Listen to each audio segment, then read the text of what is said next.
Your target is the Santa Blanca drug cartel. Their network relies on fear, violence, and intimidation. You'll need to destroy them from the inside. Hello all of you small groups of tangos, it's Jules Gillysuit Gill here, and recently I've been out in the wilderness destabilizing cocaine cartels in Ubisoft's latest in the Tom Clancy lineage, namely Tom Clancy's Ghost Recon Wildlands. What a mouthful. But is this game as crazy and unpredictable as the title suggests, or does it just stumble into the desert never to be seen again? Well, let's find out. You're part of a small group of super-secret soldiers tasked with taking down the gang-controlled country of Bolivia. But standing in your way is a cavalcade of criminals, each with their own little empires, henchmen, and corrupt special forces units. It's less a branching narrative and more of a tangle of interweaving short stories, all of which lead back to the source in the shape of this tattooed tyrant. In essence, you need to destabilize all of his sectors in order to tackle him face to inked up face. If this seems familiar to you, then it might be because you played Crackdown on the Xbox 360, as this is, in essence, the same plot, but with slightly less super soldiers. These individual stories that make up the larger picture vary in terms of quality, with some providing engaging little tales about billionaire playboys and rogue ranger agents, while others are so forgettable that it actually harms the experience. If the player doesn't care about these criminals, then it makes doing the simple, short, and sometimes lackluster submissions to draw them out feel like a chore, but more on that later. Supplementing the main narrative is a library of extra information provided either through your team, your handler, or sometimes through documents that you'll find in the map. Again, the quality is a little hit or miss, so sometimes you'll be told information you fail to see the importance of, whereas some tales can be an excellent spark for igniting desire to topple these local kingpins. Either way, you will not be short on chatter or intel being pushed towards you. In terms of graphics, Wildlands is a polarizing affair. In some areas the game can look lush, vibrant, and even welcoming. But then glaring technical issues like some very noticeable pop-in or some awful muzzle flash animations make the game seem like something that was more suited to the last generation consoles. Ubisoft have loudly proclaimed that their game world is one of the biggest ever put to disc, and that statement rings true as you're overlooking a vast expanse below you which begs to be explored. However, this too is hampered by bugs and clipping, which makes the environment feel a little arduous, and leaves the question remaining of whether a smaller, more focused map might have been better produced. In terms of the HUD and UI, Wildlands offers a very clean style, which is quickly becoming the homogeneous look for Ubisoft titles of late. But no complaints from me here, as it was easy to navigate and everything was able to be accessed easily. Customization options for gun and character are pretty good as well, all bar the limited facial changes, but there's enough variety to make your character both stand out from the crowd and feel quite personal. Overall, despite its buggy nature, this is still a game which contains a lot of subtle detail, and there will be many times that you'll be left admiring its beauty. Now here we hit yet another fork on the road.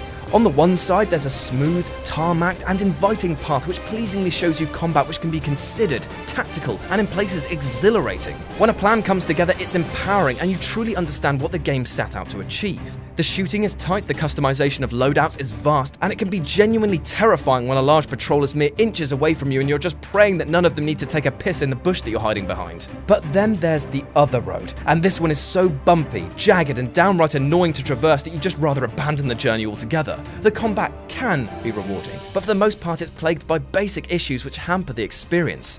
For example, if you or one of your team are spotted, then it's almost like you have neon signs over your head, as every single goon will be able to find you and hit you with incredible accuracy. And it would be remiss of me not to address yet more bugs. I've seen players get stuck on roads, had enemies spawn in behind me, and even had them not show up at all on defensive missions, which admittedly makes it a lot easier, but also a lot more boring. But it's not all about the shooting, as there's a huge amount of exploration to be done, so much in fact that it can sometimes feel a little overwhelming. You'll be gathering intel, skill points, resource and weapon parts all over the map, and while some areas feel like little mini raid dungeons, other collectibles are in the middle of nowhere, making for a rather empty-handed trek. The best way to describe the experience is modular. It's like Ubisoft looked through all of their games and cherry-picked the best bits to make Wildlands. You've got the combat style of Advanced Warfighter, the locale of Far Cry 3, the constant collectible finding from every other title they've ever made, and the driving mechanics from f***ing hell itself. Seriously, I cannot fathom what was going on with the programmers when it came to navigating this island by land, as the vehicles feel so unresponsive and unrealistic as they bounce over jagged rocks with nary a worry. Because of this borrowed nature, it really feels like Wildlands never hits with the full impact it wanted to. On paper, it sells itself as a desperate fight against overwhelming odds, with choices on how you approach combat and even the final boss. But in actuality, it feels like every other Ubisoft open world title, but with none of the personality. You're endlessly collecting items, capturing bases and sent on errands that it becomes an overwhelming exercise in monotony. It's an example where less would have been more. A smaller, more varied map, fewer cartel leaders to take down so it feels more focused, and many, many less collectibles would have cut the fat and delivered more on their initial promise. The game itself is fine, but it just feels a bit bloated. Now, before I talk about the multiplayer aspect of this title, let's address the single-player experience when bolstered by AI teammates. I found my bots-controlled brethren to be reliable, never got in the way, and always tagged along by warping into any vehicle that I was speeding away in. And therefore, I commend Ubisoft for making a game clearly aimed at multiplayer feel really competent offline. Okay, so onto the online portion, and my god, what a fluctuating experience. First, the bad. If you get dropped into a group of randos, I found my time to be painful, with zero support and worst of all, no communication despite me yelling in my headset very clear instructions. And I had situations where the rest of my team would suddenly run away from the objective and be about 5k away from where I was being pinned down. But now onto the good. When playing with a group of manly men like I did with the rest of the gamer lads, Ben, Peter and Scott, this was a much more cohesive experience. Taking down hostile camps and racing through the surroundings in planes, cars and automobiles was made all the more fun when you could actually talk to your team.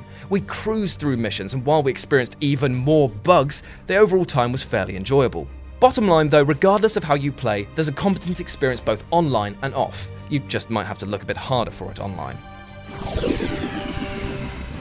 So here are 3 things that you need to know about Wildlands.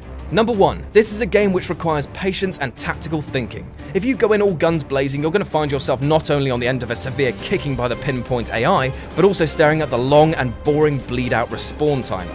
So you got to pick your shots, stick to the shadows, and if all else fails, bombard the place with an attack helicopter. Number 2, your best experience of this game may well be on PC.